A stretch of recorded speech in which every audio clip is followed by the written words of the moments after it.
Ok? Senhores, um evento como esse ele permite que muitas vezes a gente consiga propor, alinhar e trazer novos objetivos, inclusive novas ideias e novos compromissos. A conversa sobre a primeira vez que a gente falou sobre a pós-graduação em Escola Austríaca do MIS foi uma conversa que eu tive com o André e hoje nós temos uma pós-graduação. A conversa que a gente teve sobre Summer School foi para ser aqui, foi com o Eric e aconteceu aqui. Então, esse é um lugar que ele permite, sempre vai permitir essa interação. O André é nosso coordenador do direito, responsável por todo o direito do MIS como um todo, né? Nós estamos começando com a pós-graduação em Escola Austríaca, mas eu espero que a gente seja algo bem maior, com graduações, mestrados e doutorados. Esse é o objetivo central do MIS hoje, é se voltar para a educação e influenciar ao máximo a sociedade brasileira, sem qualquer apoio estatal. Esse é o objetivo da gente, por isso é que o Jean comentou que a gente não recebe dinheiro da NALMA. Tá? Então, o André é, sem dúvida, grande parte nisso. Ele vai falar agora sobre um tema que eu gosto muito, que é propriedade intelectual. Ano passado, inclusive, ele deu um carão em todo mundo que começou a defender isso aqui. Na última Summer School, ele estava bem revoltado quando falaram sobre o tema e ele respondeu de uma forma bem forte, que era um absurdo alguém defender isso. O André, junto com o Tiago, também nosso colega na pós-graduação, escreveu um livro sobre propriedade industrial, que eu recomendo muito. O André é uma das referências hoje no Brasil sobre direito empresarial como um todo, um doutrinador já bem renomado. É sempre um prazer e uma honra ouvi-lo, porque a gente está chegando hoje, já está parando de defender, dizer que defende uma escola e tudo, e está começando a aparecer para toda a sociedade o óbvio, que o que a gente defende é bom senso e é exatamente o que a gente precisa demonstrar cada vez mais. Boa palestra, André. Salva de palmas aí para o André.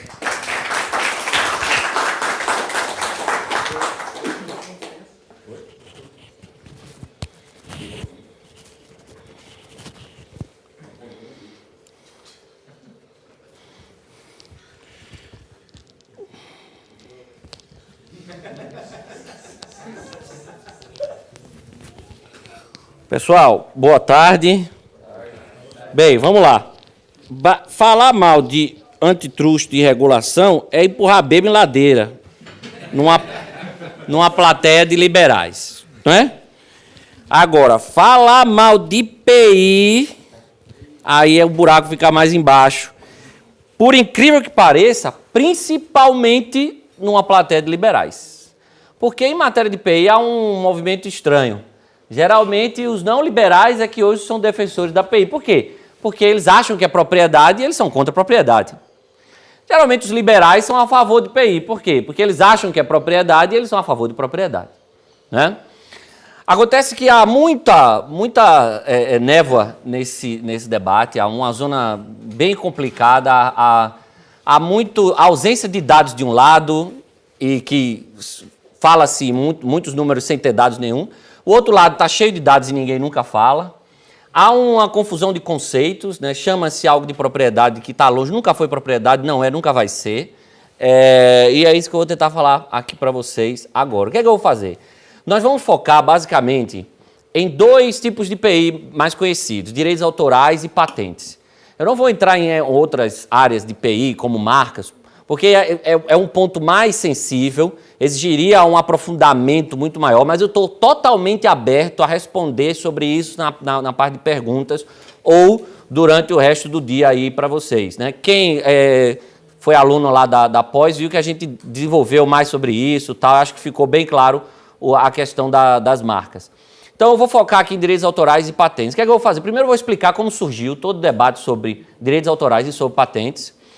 Quais são os argumentos que eu chamo de argumentos éticos ou justnaturalistas em defesa da PI e os argumentos utilitaristas em defesa da PI e questionar esses julgamentos, esses fundamentos à luz dos princípios básicos da Escola Austríaca de Economia. Beleza?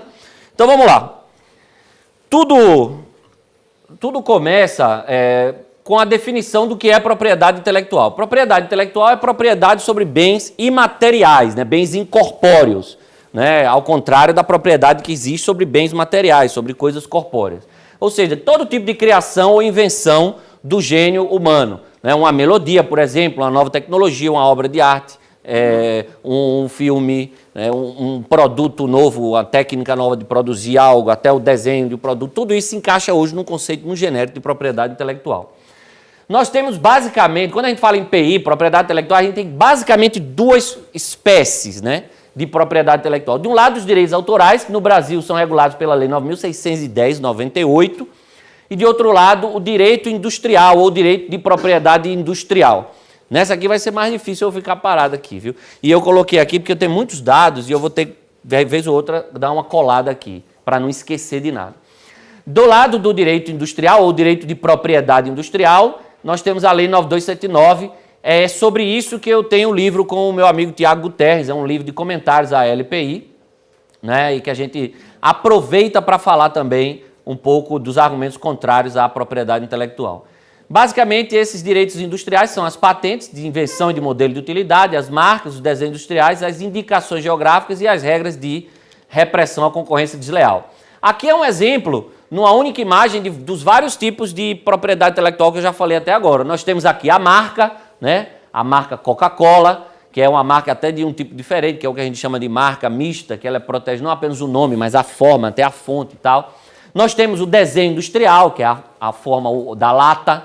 Nós temos uma patente, né, do modo de abrir aqui. Então, e até a gente tem aqui uma outra área da propriedade intelectual que muita gente fala, que é o segredo de empresa, né? Todo mundo fala no segredo lá da fórmula da Coca-Cola e tal, né? Eu, quando fui para o Alabama, lá para o Miss University, como eu passei por Atlanta, né, que é pertinho de Albany, né, a gente faz por lá, eu fui lá no Museu da Coca-Cola em Atlanta, né? Tirei uma foto, feito uma bestalhada lá no cofre, no cofre lá onde supostamente está a forma da Coca-Cola. Leva Coca-Cola e tal, né? Hoje em dia há uma exacerbação tão grande da proteção da PI, fruto de tudo isso que a gente vai falar na palestra de hoje, porque a PI não é propriedade, é monopólio, é privilégio, então todo mundo quer estender esse privilégio. Então hoje há uma exacerbação tão grande da proteção à PI que a gente tem uma série de outros tipos de PI. Tem a Lei 9456 que trata dos cultivares, né, a árvore, semente e tal, também é protegido por um tipo de PI. A Lei do Software, se vocês perceberem, ela foi editada no mesmo dia da Lei dos Direitos Autorais, a 9.609 e 9.610. Temos a topografia de circuitos integrados, que é também um tipo de PI hoje. A Lei do Conhecimento Tradicional também é um tipo de PI, protege os conhecimentos tradicionais lá de povos, né, como indígenas e tal. Ou seja, PI hoje é o que não falta, né? Quando tudo começou? Quando é que toda essa discussão sobre PI, né, propriedade intelectual, começou? Começou aqui, ó. Vocês vão perceber que os slides agora da tarde não são padrão Deltan Dallagnol. Porque o de manhã foi aqueles slides bem Mobral mesmo, de quem não sabe mexer no PowerPoint, sou eu. Como isso aqui eu estou aproveitando os slides do nosso amigo Tiago, que ministrou a aula lá comigo na pós-graduação semana passada, e ele manda muito bem de PowerPoint, o PowerPoint de hoje à tarde vai ser melhor. Tudo começou aqui, ó, quando Gutenberg desenvolveu lá a prensa dos tipos móveis, o que permitiu a produção em larga escala de livros, que até então os livros eram copiados à mão por monges copistas, né? Então isso aqui levava até um ano para você fazer. Com a prensa dos tipos móveis, a produção de livros aumentou muito. Ela chegou a subir em 50 anos na Europa de 30 mil para 13 milhões de livros, né? E aí surgiu um problema. Qual o problema? Mais ou menos o mesmo problema que a gente tem hoje, que não é problema, eu estou falando problema entre aspas, que é com internet e Facebook, é a difusão de conhecimento. Todo mundo era livre para escrever qualquer coisa e isso facilitava muito a difusão de ideias. E isso incomodou algumas pessoas. Incomodou quem? Quem é essa? Quem sabe? Quem assiste The Tudors? Né? Essa atriz linda, mas ela na série ela fazia o papel da Queen Mary, a rainha sangrenta, a rainha sangrenta, Bloody Mary. A rainha, o que é que ela fez na época? Ela se incomodava muito, todo mundo conhece, ela era católica fervorosa, filha de Catarina de Aragão, teve toda aquela confusão lá com Ana Bolena. E quando ela assume, ela começa a fazer uma caça muito grande aos hereges e tal. Ela queimou muita gente, por isso que ela é chamada de rainha sangrenta, né? E o que é que ela faz? Ela, preocupada com a rápida difusão e a ampla difusão de ideias naquela época, principalmente ideias heréticas, as ideias de Lutero e tal, eles tentam de toda forma fiscalizar e censurar a produção literária, mas não conseguem, né, por meio da fiscalização. Qual é a grande ideia dela? Ela faz isso. Ela concede o monopólio para uma guilda, a Stationers' Company.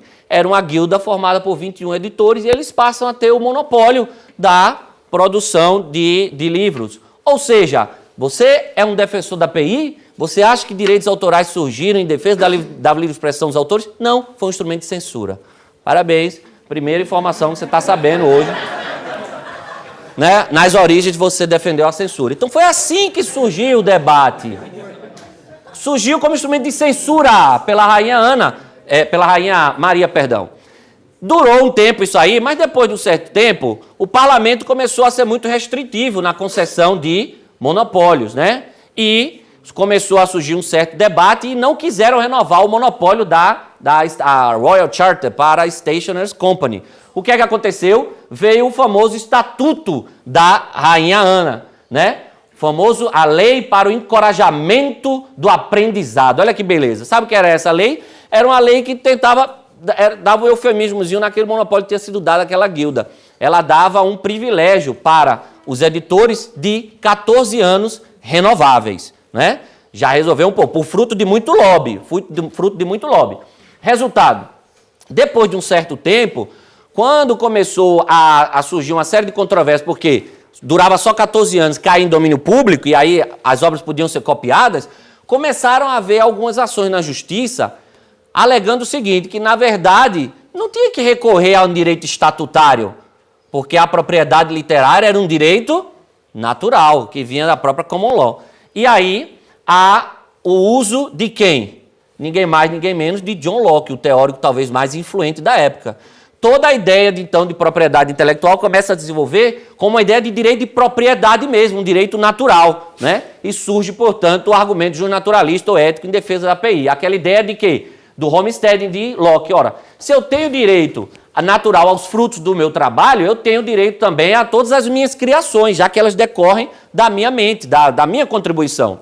Então, começa a surgir a ideia da propriedade literária. Na verdade, eu não tenho direito àquilo, não é porque a rainha me deu uma carta real, não é porque o parlamento aprovou um ato lá que me dá um direito de 14 anos, tal. Não, é porque eu tenho um direito natural sobre isso. E é um direito de propriedade, né?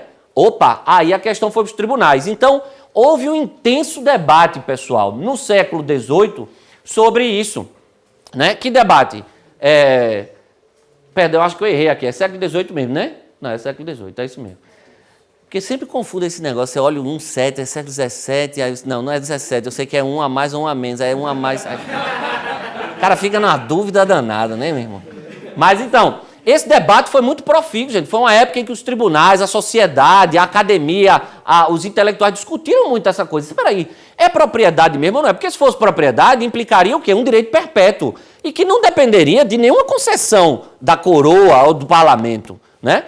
E houve esses três famosos casos. O primeiro caso, Miller vs. Taylor, era o seguinte. Miller era um editor que tinha os direitos sobre esse poema aí, ó, The Seasons, esse livro de poemas. E Taylor era um livreiro que, quando inspirou cair em domínio público, começou a fazer cópia e vender. Então, Miller processou ele e disse, com base na ideia de Locke lá de direito à propriedade literária. Miller ganhou nesse caso. Depois teve esses outros dois casos, e nesse último caso aqui a coisa reverte e as cortes inglesas dizem não, na verdade não tem propriedade literária, não tem direito perpétuo nenhum não. É realmente um direito estatutário, é concedido pelo parlamento, então é o direito dos 14 anos.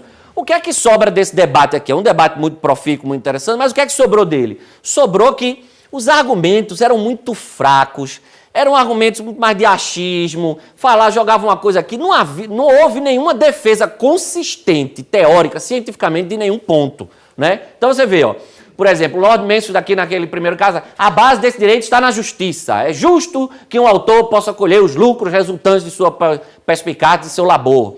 O outro já veio com uma coisa mais utilitarista. Não, sabe incentivar a produção literária, as penosas pesquisas dos homens estudiosos, né? A melhor e mais fácil maneira de fazer é assegurar um direito de propriedade sobre seus trabalhos. Ou seja, é uma coisa que não é que existe mesmo direito de propriedade, não, mas a melhor e mais fácil maneira de incentivar aqui é dar um direito de propriedade, é conceder, né? Esse aqui já é um cara mais lockeano, né? O Lord Astor. Esse é lockeano mesmo. O autor é dono do produto do seu esforço intelectual. Bem a aplicação da homesteading aqui na área de criações, né? Agora não foi unânime não, viu? O Lord Yeats disse, olha, embora seja possível admitir que o manuscrito físico é objeto de propriedade, estender esse argumento para as ideias é em si um tanto ousado. Nada que não tenha substância corpórea pode ser objeto de propriedade, né? E depois ele ainda fala, Toda a existência da propriedade literária está na mente apenas, incapaz de qualquer outro modo de aquisição e desfrute, além da apreensão mental. Segura e invulnerável em sua própria materialidade. Nenhuma invasão pode atingi-la, nenhuma fraude ou violência pode diminuí-la. Mesmo assim, é disso que o réu está sendo acusado de ter feito. Ou seja, ao copiar, esse Lorde diz assim, o cara copiar, ele não infringiu a propriedade literária do outro cara, não. A propriedade literária do outro cara está na mente, tudo. Ele está só copiando. Aliás, esse é um dos argumentos dos austríacos que a gente vai retomar já já, né? Ou seja, nesse primeiro caso, você vê que ganhou, o Miller ganhou, mas com aquela coisa, não, é justo dar a ele, porque realmente tem que incentivar mesmo, mas não, falta consistência. No último caso, naquele último caso lá, Donaldson versus Beckett, a decisão, o entendimento foi reformado e o que é que eles disseram? O fato de a concessão de um direito de autor perpétuo implica que o aprendizado estará preso nas mãos de um pequeno grupo de pessoas até que o público se torne escravo delas. Isso é razão suficiente para rejeitar esse argumento. Então, rejeitaram o argumento da ideia de propriedade literária, que daria um direito natural, um direito perpétuo, e disseram, não, é um direito estatutário mesmo, o parlamento concedeu 14 anos e acabou-se.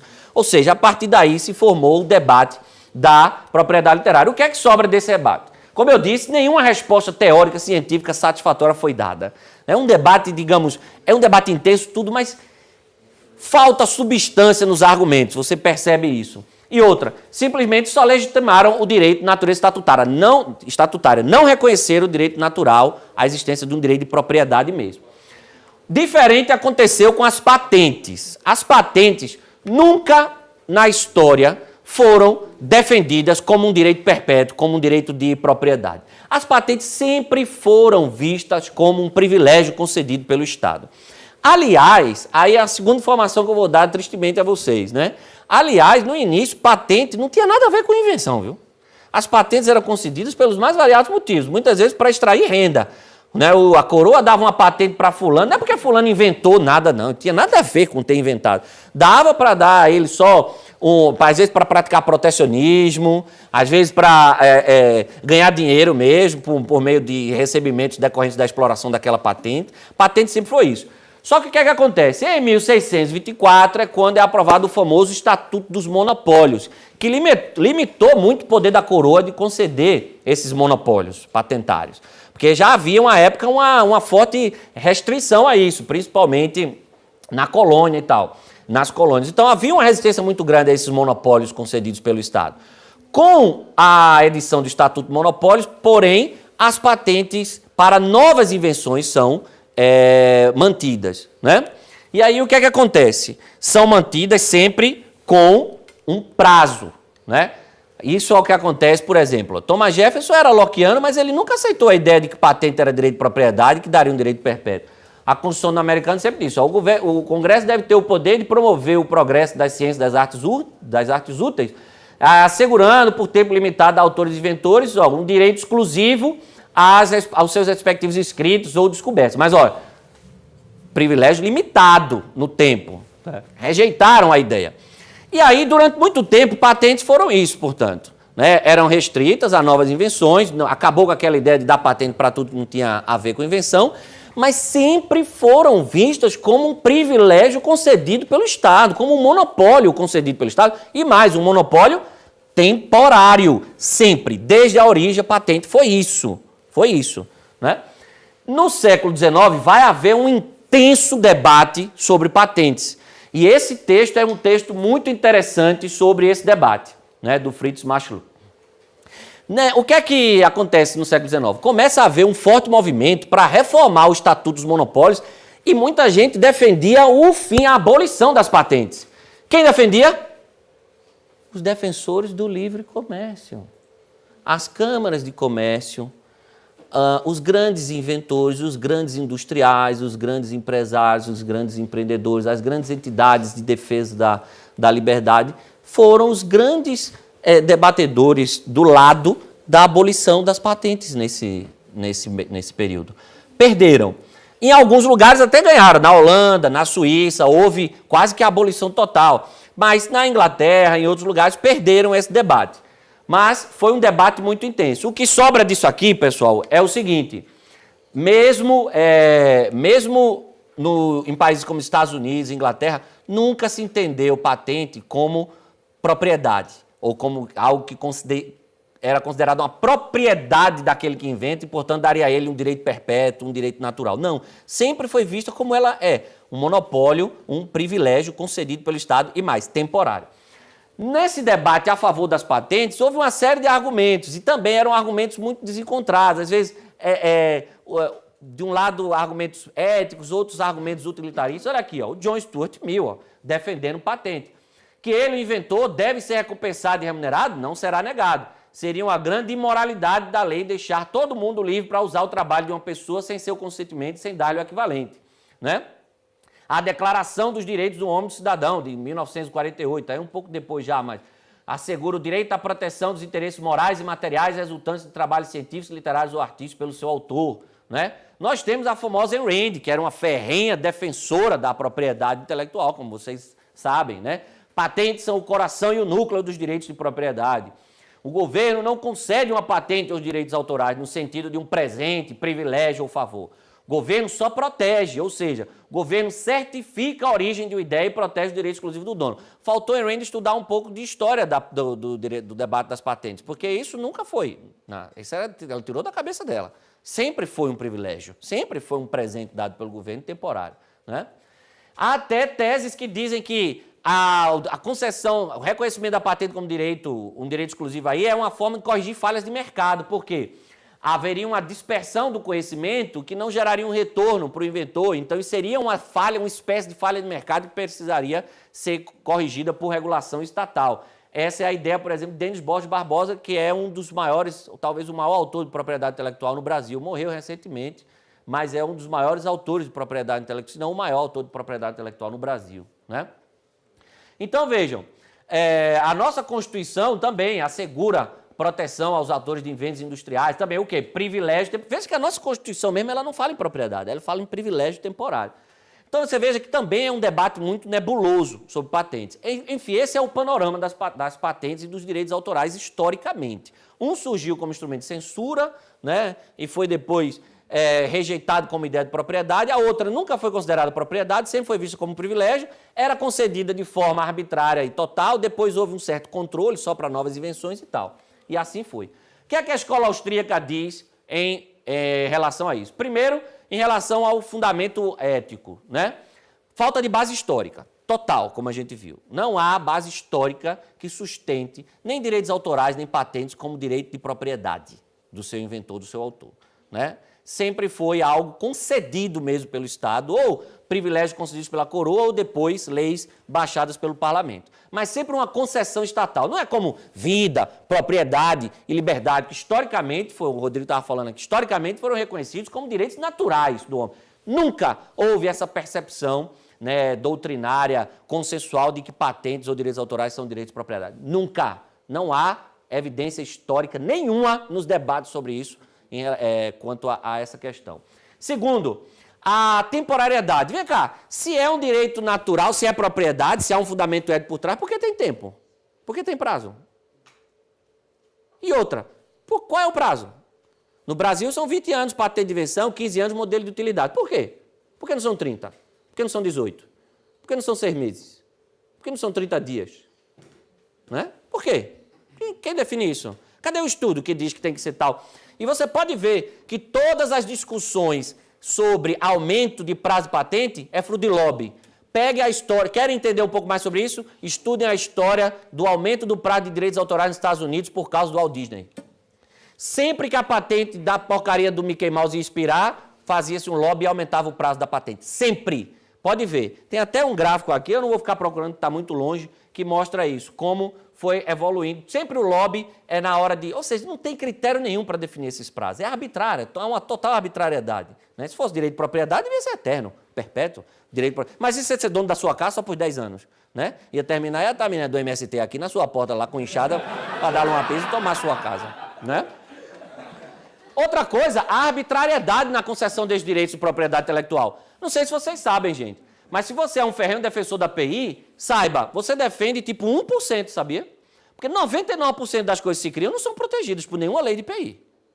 Não sei se vocês sabiam disso. Mas, por exemplo, as fórmulas matemáticas, concepções abstratas, as teorias filosóficas, os estilos de arte, regras de jogo e tantas outras coisas, nada disso é protegido. Nada disso é protegido. A fórmula lá de equivalência massa e energia de ar não é protegida. As leis da física que foram desenvolvidas, aquelas fórmulas todas que a gente estuda no colégio, quem não é da área de exatas estudou por nada, né? Nada daquilo é protegido. Aí você fala assim, mas não é protegido porque não tem uma utilidade prática. Quem disse que não tem? Quantos e quantos inventos práticos não foram desenvolvidos justo depois que Einstein descobriu aquela lei toda que ele descobriu? Ou quanto às leis da física? Por que não proteger essas coisas? Por que não proteger uma teoria filosófica? Né? Por que não proteger uma concepção abstrata? Por que não proteger os estilos de arte, os estilos literários? Por que não proteger regras de jogo? Né? Por que não? Porque é arbitrário. A API é arbitrária, é fruto de lobby. Então, houve lobbies históricos que foram se formando e esses lobbies conseguiram manter seus direitos. Mas, não, se você acha que eu defendo o PI porque eu sou a favor do inventor criador, sabe que 99% aproximadamente das coisas que se inventam e se criam não tem proteção. Né? Então, repense o que você está achando. Outra coisa, para reconhecer que há propriedade sobre algo, porque o cara inventou, você tem que reconhecer o seguinte, que o cara realmente inventou algo do nada. Vocês acham que hoje em dia, principalmente, mas ainda naquela época, hoje em dia alguém inventa algo do nada? Você acha que existe uma invenção hoje que não é fruto de um conhecimento acumulado ao longo do tempo? Por que essa pessoa então tem direito àquilo? Se naquela invenção dela há milhares de anos de conhecimento incorporado. Ele vai reconhecer, ele vai procurar os herdeiros de todo mundo para sair dando royalties para todo mundo. Né? Até a linguagem que a gente usa para expressar a invenção que a gente desenvolveu é o que a gente captou por força do conhecimento acumulado da história. Né? Não existe criação do nada, gente. Hoje em dia não existe nada novo. Né? Nada novo. Não existe nada original hoje em dia. Tudo é fruto de um conhecimento acumulado. Né? Aliás, Mises dizia isso. Né? A história de todo dispositivo tecnológico, quando contada de forma completa, remonta às invenções mais primitivas feitas pelos habitantes das cavernas, nas primeiras eras da humanidade. Escolher qualquer ponto inicial posterior é uma restrição arbitrária de toda a narrativa. Pode-se começar a história da telegrafia sem fio com Maxwell e Hertz, porém pode-se igualmente recuar até os primeiros experimentos com a eletricidade, ou a qualquer feito tecnológico anterior que teve necessariamente que anteceder a construção de uma rede de rádio. Né? Então, o que definir o que é invenção? Eu vou considerar invenção sobre o telefone, mas e os fios que tinha antes? E o que está dentro, o que permitiu? Por que não? Então, quer dizer que, ou seja, não é invenção. Nada é fruto de uma total originalidade de alguém. É arbitrária a concessão também, né, em relação a isso. Então, se não é propriedade, porque a ideia de propriedade não deve estar focada na criação, qual é a perspectiva austríaca? Qual é a justificativa, afinal, para direitos de propriedade? E quem conhece um pouco de escola austríaca sabe, os austríacos sempre focaram que o fundamento da propriedade é a existência de escassez, né? A propriedade é importante porque a gente vive num mundo de bens escassos. Se a gente vive, por que ninguém é dono do ar que respira? Porque o ar é abundante. Você pode estar do lado do Luciano Huck e ele dá uma fungada bem forte, você não vai morrer. Né? Tem ar para todo mundo. Não precisa ter propriedade sobre o ar, porque o ar é abundante. A gente tem propriedade porque tem escassez, gente. Né? Então, quando há escassez, é importante ter propriedade para você resolver conflito. O que é que acontece quando você cria PI? Você cria escassez artificial pelo uso da força estatal. Você não resolve conflito, você cria conflito. É o que Hoppe diz. Isso aí é uma norma anômala, que é uma norma que não soluciona conflito, ela cria conflito, ela potencializa conflito. Porque, como o Rothbard dizia, na verdade, patentes e direitos autorais, em vez de serem propriedade, eles são uma agressão à propriedade de terceiros. Se eu digo que você fez uma música, que você é dono daquela música, você pode me proibir de cantar aquela música, significa que eu estou dizendo que você é dono das minhas cordas vocais, da minha boca, do meu violão, da minha caixa de som, né? Ou seja, na verdade, reconhecer uma propriedade intelectual sobre essa música você significa agredir, a minha propriedade real sobre o meu corpo, sobre a minha voz, sobre as minhas cordas vocais, sobre tudo. Né? Eu vou ter que estourar esse tempo aí, viu? Desculpa aí. Ou seja, não existe propriedade intelectual, pessoal. O que existe são monopólios intelectuais. É criação artificial de escassez por meio da força estatal. Aí você diz assim, lá vem André com essas invenções austríacas, meu irmão. Ó, eu vim pro Mises Summer School, porque eu sou liberal e tal, mas não gosto desse negócio, esse radicalismo austríaco, não. Eu chego em qualquer discussão, vou falar da escola austríaca, a turma dá logo em mim. Olha, presta atenção, não é uma exclusividade austríaca, não. Hoje é entendimento consensual, até dos defensores da PI, que PI não é propriedade. Aqui, ó. Isso é um dos melhores livros de comentários à lei de propriedade industrial brasileira, e o Douglas Gabriel Domingues diz, ó, Hoje mesmo, na doutrina italiana, todo mundo qualifica propriedade industrial como direito de monopólio. Aqui tem um dos melhores textos de mainstream sobre propriedade intelectual. É de um português chamado José Oliveira Ascensão, professor da Universidade de Lisboa. Ele começa dizendo, os direitos intelectuais não são propriedade. E aí ele fala, os bens intelectuais não são raros. Mesma perspectiva austríaca, os não são raros é que não são escassos, né? Como dissemos, são ubíquos e inesgotáveis, são passíveis de utilização cumulativa por todos, sem constrangimento para ninguém. Cabem assim na liberdade natural. Portanto, naturalmente, não seria objeto de apropriação. Assim se viveu durante milênios, desde o aparecimento do homem até quando? A invenção da imprensa, como eu expliquei a vocês. Então, nem defensor da PI hoje diz que PI é propriedade. Aí você diz assim, André, por que se chama de propriedade? Quem responde é o próprio José Oliveira Ascensão. Ele diz, a qualificação dos direitos intelectuais como propriedade derivou da necessidade histórica de dar outro nome aos antigos privilégios e persistiu graças à ambivalência da noção de propriedade. A Revolução Francesa foi em primeira linha orientada pelos homens da pena, portanto, os principais interessados na proteção dos escritos. Rapidamente engendraram uma justificação de proteção que lhes interessava. Essa passava pelo recurso à propriedade. Ou seja, ele diz, chamaram de propriedade porque justamente eram monopólios, só que na época que começaram a limitar os monopólios, que o Estatuto dos Monopólios do James I, seria, rapaz, monopólio é um negócio muito ruim, a gente tem que dar outro nome aqui. Deram o nome de propriedade. E usaram o teórico mais influente da época, John Locke, né? Embora a tese tenha perdido nos tribunais, o nome propriedade pegou, né? E é por isso que é chamado de propriedade intelectual até hoje. Mas não é, a partir de hoje nunca mais chama de PI, é MI, monopólios intelectuais. Aí você diz, André, mas vem cá. Aí é onde vão entrar todos vocês agora, viu? Vocês entram todos nessa categoria aqui. André, se não são propriedades, são monopólios, já me convenci, realmente não é exclusividade austríaca, você explicou historicamente, beleza. Mas então por que é protegido até hoje? E por que eu concordo? Né? Você concorda por causa de quê? Porque o argumento hoje mais forte em defesa dos MI, dos monopólios intelectuais, é esse, é o argumento utilitarista. Todos vocês, ou quase todos vocês, devem acreditar nisso aqui. Ainda que criações ou invenções não possam ser consideradas como propriedade, é preciso conceder direitos de exclusividade sobre elas como forma de estimular a inovação, o desenvolvimento tecnológico, o progresso científico. É ou não é o que muitos de vocês pensam? Se não tiver MI, as empresas não vão investir, o pessoal não vai criar mais e tal. Vamos lá. Esse é o argumento padrão. Eu peguei aqui, 3 textos de autores mainstream que defendem exatamente isso. Eu vou passar rápido porque a gente está com o tema. Mas quais são os problemas desses argumentos utilitaristas? Primeiro, o que a gente chama de evidence free zone. Não há evidências sobre isso. Me mostre um estudo sério com dados que diga que por causa de PI há estímulo à inovação, que sem PI não teria. Me cite um. Não tem. Né? Hayek já tinha percebido isso. Eu duvido que exista alguma grande obra de literatura que não seria produzida caso fosse o autor incapaz de obter um direito de exclusividade.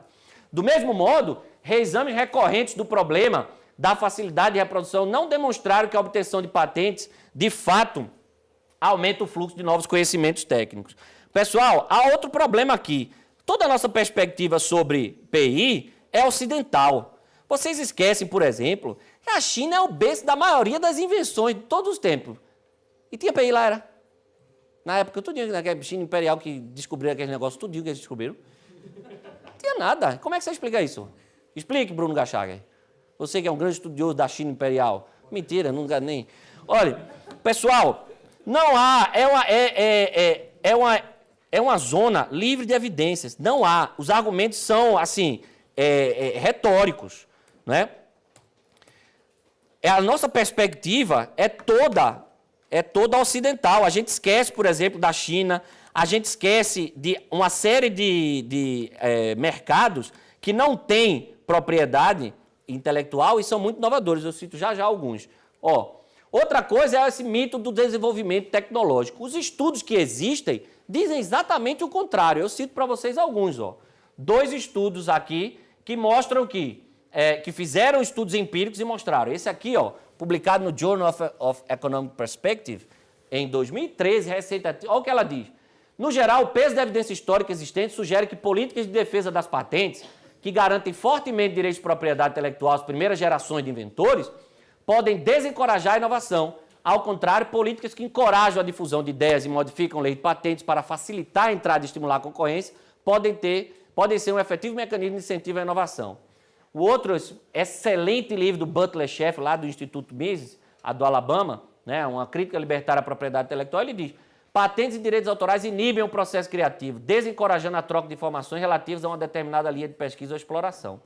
Ó, outra coisa que acontece, distorção na alocação de recursos. Há um superinvestimento em áreas patenteáveis e um subinvestimento em áreas não patenteáveis. Ou seja, consequências não intencionais da intervenção. Quem aqui já viu o Shark Tank? Aquele coisa. Toda hora que vai, principalmente no americano, quando alguém vai aparecer lá, tem patente? Tem não, quero não. Próximo, pode ver. Quase sempre eles perguntam se tem patente ou se tem... Ou seja, há uma distorção total na alocação de recursos. Você superinveste em áreas com patentes, porque o pessoal quer retorno financeiro, pessoal. Não confunde estímulo à inovação com retorno financeiro fácil, né? Então, há uma distorção muito grande na alocação dos recursos. Outra coisa que acontece aí, deixa eu ver se nesse ponto eu estou esquecendo de falar alguma coisa. Você tem, por exemplo, o mercado da moda. E já o João vai colocar aí um vídeo, ele não vai passar o vídeo, que eu sei que não vai ter tempo, mas só para vocês verem depois esse vídeo que mostra. Moda não tem PI não, viu? Não tem PI não na moda. Tem marca, que é outra coisa, mas não tem PI nenhuma na moda. Todo mundo se copia, todo mundo se imita, se lançou, e é uma das indústrias mais inovadoras e mais rentáveis do mundo. E essa professora, Joanna Blakely, mostra isso muito bem numa palestra do TED, que eu recomendo vocês fortemente que vejam. A gente assistiu lá na pós, surpreendeu todo mundo, não foi? Outra coisa que acontece, isso aqui é fundamental, há uma paralisação total do brainstorming que existe em qualquer época de criação. Vem cá, vocês acham que quando surge uma invenção, era só aquele cara que estava pesquisando, era? Eita, surgiu essa invenção, inventaram esse copo aqui, era só esse cara que estava há 30 anos pesquisando sobre esse copo, Eu sei, mas vai ter que passar um pouquinho. Rapaz, tinha milhares de pessoas desenvolvendo para chegar nessa ideia desse copo. Tinha milhares de pessoas. Sabe na época do avião, quantos pioneiros da aviação existiam pesquisando aviação no mundo todo? Mais de 1000. Mais de 1000. Sabe na época de James Watt, quando ele desenvolveu o motor lá, sabe quantos tinham pesquisando sobre aquilo? Mais de 100. Tu acha justo com esse ideal o primeiro que chegou e conseguiu alguma coisa que patentear? E o brainstorm que para depois disso tudo? Porque às vezes você chegou no primeiro invenção, mas eu chegaria no melhoramento antes de você, e ele chegaria no outro melhoramento, e ela no outro melhoramento. Eu aproveitaria algo depois que você lançasse, eu ia ver algo. Ih, rapaz, eu estava fazendo isso errado e chego antes. Você olharia algo do meu, melhoraria, ele melhoraria. Esse brainstorm para com a patente, né? Outra coisa, outro problema que há aquele que tem a patente, ele relaxa, e aqueles que não têm a patente ficam desencorajados a inovar. Cito dois casos para vocês famosíssimos, James Watt e os picareta lá dos irmãos Wright, né? O caso de James Watt é fantástico. Ele e o sócio dele lá, o Bolton, o capitalista, o investidor, eles passaram o tempo da patente todinha deles processando todo mundo que fazia alguma coisa. E vários motores melhores do que os deles foram tirados do mercado porque eles ficavam processando. Fizeram um lobby para ampliar o prazo de patente no Congresso. Sabe quem foi defender lá no parlamento contra o aumento das patentes deles, doutor Bruno Garchagen? Edmund Burke foi lá e fez um discurso eloquente. Olha aqui, ó. Edmund Burke foi no Congresso e fez um discurso eloquente contra a ampliação da patente, mas perdeu. Cadê? Onde é que estão? Aqui, isso aqui, ó. O grande estadista Edmund Burke falou eloquentemente no parlamento, ele conseguiu. Esse cara aqui, esse Hornblower, coitado, ele dançou, tá? Aliás, até acho que até o nome daquele negócio Blauer que tem é por causa dele. Ele tinha um motor muito massa que ele tinha desenvolvido, foi processado, teve que tirar. Assim que a patente de James Watt saiu, caiu do domínio público, 6 novos motores entraram, e novos desenvolvimentos de motores entraram no mercado. Inclusive outros excelentes motores melhores do que dele, que impulsionaram muito a Revolução Industrial, criando barco a vapor, não sei o que, a vapor. Ou seja, as patentes, nesse caso, atrasaram em muito o desenvolvimento tecnológico. Outro exemplo é o caso dos irmãos Wright, né? Na verdade, não houve batalha no céu nenhuma, não, com os irmãos Wright. Houve uma batalha, foi nos tribunais. Ficavam processando todo mundo. Não é à toa. Enquanto na França, Santos Dumont, que era amante da ciência, estava nem aí, mostrava tudo, a garagem dele era aberta, tal. Havia mais de 200 pioneiros na França tentando descobrir a aviação, e o brainstorm era grande. Onde é que se desenvolveu melhor a aviação? Nos Estados Unidos? que esses picaretas ficaram tentando pegar patente do escritório de patente, fazendo teste escondido numa fazenda com catapulta lá para tentar voar? Ou na França, que tinha um brainstorm, todo mundo era livre? Na França. Tanto que na guerra os Estados Unidos voaram com que avião? Com aviões franceses. Não voaram com o avião dele, não. O avião dele caía tudo de uma porcaria. Enquanto isso, Santos Dumont desenvolveu o Demoselle, que é o protótipo do ultraleve hoje, muito melhor. Ou seja, leiam um livro também que fala dos mitos do inventor solo. Essa ideia que alguém inventa algo sozinho é uma picaretagem da maior do mundo, rapaz. Para você conceder direito de patente. Aqui, ó. Olha esse gráfico. Os processos de patente. Quem processa quem? Patente só gera isso hoje. Briga em tribunal. Né? Briga em tribunal. Olha esse gráfico, é fantástico. Ó. A Google... A Google não, como é? A Apple comprou a Motorola só por causa do portfólio de patente dela. Depois viu que foi um investimento errado e vendeu a Lenovo. Né? Olha aqui, ó. Quantidade de processo. Isso em 2013 que sofreram. Ó. Quantidade de processo. E além disso, tem os famosos trolls de patentes, né? Isso aqui são os caras de patente. Tudo isso é os casos de troll de patente. Sabe o que é troll de patente? São aqueles caras que fazem patente não para desenvolver, só para ficar processando os outros. Aqui tem uma lista dos maiores trolls de patentes, ó. Tudo os trolls de patentes, ó, que é o que tem hoje. E você defende PI, você defende esses caras. Você defende isso aí. Você acha que PI você está defendendo o pequeno inventor, aquele professor Pardal que está ali, não sei o que Está defendendo big company, você está defendendo rate seeking, você está defendendo troll de patente, você está defendendo concentração de mercado, é isso que você está defendendo. Aí você pergunta assim, André, mas PI é a chave do sucesso? Vai perguntar para os empreendedores que atuam nessas áreas, é nada. Que a vantagem do sucesso é o quê? É ser o primeiro, é ser o pioneiro. 3 exemplos de pioneiros que hoje não são os melhores, mas continuam sendo líderes de mercado. Opa, pioneiro aí foi o Stax. Foi o quê? Foi o Stax. Começou em 2011. Ah, mas a plataforma é diferente, né? Era táxi, pô. Então era táxi, pô. Não era um carro livre, o motorista lá era táxi. O cara tinha que ter a licença. Não, mas era táxi. Aqui. Eu podia ser sem ser táxi? Eu podia ser motorista sem ser taxista? Então. Eu sei, mas eu quero dizer que é um modelo diferente porque foge do licenciamento estatal. iPhone. Sabe quanto tempo demorou para o iPhone ter um concorrente sério no mercado? De 1 a 2 anos. Sabe quanto a Apple lucrou nesse período? Mais do que você pode imaginar. Mais do que o suficiente para ter retorno a qualquer investimento que ela fez. Sabe qual é o tempo de engenharia reversa no mercado farmacêutico, que muita gente acha que tem que ter para 4 anos. 4 anos você sozinho vendendo um medicamento, meu amigo, é tempo mais do que suficiente para você recuperar qualquer investimento.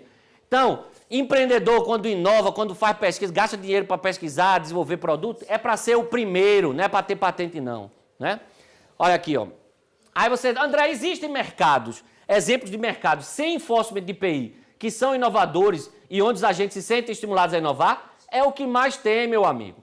Baldwin e Levine, isso aqui foi o professor Fábio Barbieri que mandou eu ler. Michele Baldwin e David Levine, Against the Intellectual Monopoly, um livro que qualquer um aqui lê e continuar achando que patente é algo bom, eu mudo meu nome. Eles mostraram que todos os setores que não têm enforcement de IPI são inovadores e setores que têm enforcement de IPI não são inovadores. Né? Eles citam, por exemplo, o caso da indústria pornográfica, que é muito mais inovadora do que a indústria cinematográfica normal. Foi lá onde surgiu, por exemplo, se desenvolveu tecnologia de vídeo streaming. A gente está transmitindo ao vivo aqui, né? Isso aqui surgiu na indústria pornográfica. Tem método de pagamento online, né? PayPal e... Não é, o PayPal não é o nome, não tem nada a ver não, mas tudo surgiu na indústria pornográfica. Aquelas tecnologias de propaganda pop-up surgiu na indústria pornográfica. Por quê? Porque inovação, precisa inovar, precisa estar à frente dos demais. Esse estudo é fantástico, de Ronaldo Lemos. Ele apoiou o Marco Civil, mas ele é um cara muito bom, professor da GV, cara top em inovação no Brasil. Tecnobrega, o Pará reinventando o negócio da música. Ele mostra que a ausência de propriedade intelectual faz surgirem novos modelos de negócio também. Isso é a concorrência, porque às vezes você fica muito preso a um modelo de negócio, você esquece sem patente, pode surgir novos modelos de negócio. Ele estava me falando, André, mas eu passei 10 anos desenvolvendo bilhões para desenvolver um remédio, vou soltar esse remédio no mercado, amanhã todo mundo faz engenharia reversa, faz meu remédio. Não vende o remédio, vende a cura? Pode ser que isso acontecesse, se não tivesse patente de medicamento. Eu não vou jogar um remédio no mercado, porque eu sei que alguém vai fazer uma engenharia reversa, vai descobrir como eu fiz aquele remédio, vai comercializar. Eu digo, você tem esse problema? Vem aqui que eu te curo. Novos modelos de negócio surgem. O Tecnobrega mudou. Pararam de ficar processando pirata, tudo. Mudou, eles passaram a incentivar a pirataria, isso acontece hoje, e eles passaram a ganhar muito mais dinheiro com show do que com venda de CD. Isso hoje acontece em vários mercados, documentaristas de YouTube e de Vimeo. Aqui a gente tem um fenômeno da internet, que hoje é um novo modelo de negócio que surgiu para muita gente, fazer vídeo na internet e ganhar dinheiro. Quem é o maior humorista hoje do Brasil, que ganha mais dinheiro? É alguém que está na Globo, que está no seu... Não, é o Whindersson Nunes, um cara que fazendo vídeo com a porta do banheiro aberta, a privada aparecendo, sem camisa, todo sujo, fazendo um vídeo palhaçada, é o cara que mais ganha dinheiro hoje na internet. Novos modelos de negócio surgem, meu amigo. Sem PI é isso, o mercado se reinventa.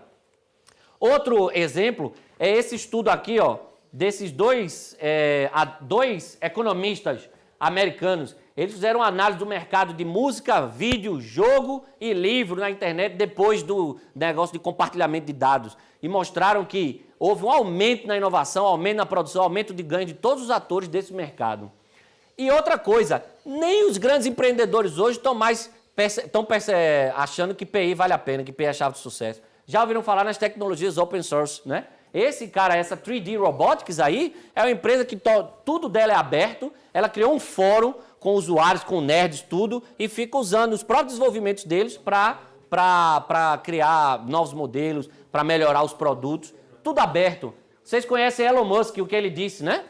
A Tesla abriu todas as patentes dele, que ele viu que o mercado não estava se desenvolvendo, ele estava gastando muito dinheiro para pesquisa tudo, e ele disse, é muito melhor ouvir meus usuários, ouvir as pessoas, abrir tudo, isso vai me ajudar a desenvolver. Abriu tudo. Há também esse caso aqui, ó, a Ember é uma impressora 3D de código aberto da Autodesk. Essa 3D Robotics aqui é empresa de drone, viu? Ele usa, é tudo aberto, faz prótese também. E essa aqui é uma impressora 3D. Ou seja, até os empreendedores hoje estão vendo que patente não estimula a inovação, coisa nenhuma. Então esse cara aqui que foi lá no Jô Soares e disse que copiar é um roubo, tal, como um furto comum, eu gosto mais dessas pessoas aqui, ó. Pirataria de Game of Thrones é um elogio. Os próprios empresários hoje estão vendo que isso não faz mais sentido. Ou seja, tanto a teoria quanto a prática sugerem que patentes podem ter um efeito de equilíbrio parcial de criar incentivos para inventar. O efeito de equilíbrio geral para a inovação é negativo.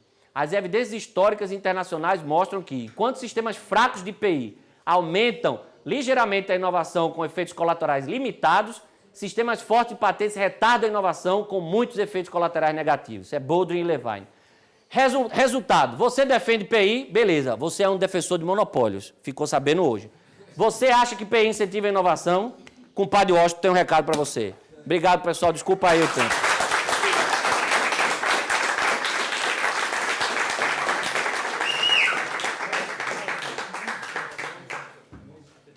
Não, eu sei que não vai ter pergunta porque eu estourei o tempo demais, né? Desculpa aí.